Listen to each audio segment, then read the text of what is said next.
All right, we got it unsuppressed. Check out, there's the Reardon muzzle brake. See how flat she can keep.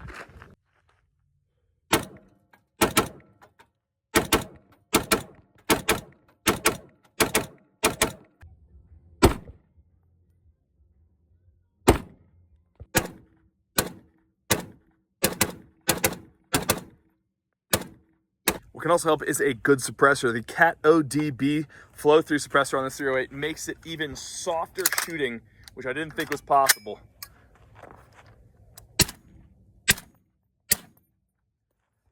Takes away a lot of the kick. It's just a soft impulse. Very nice, flat shooting.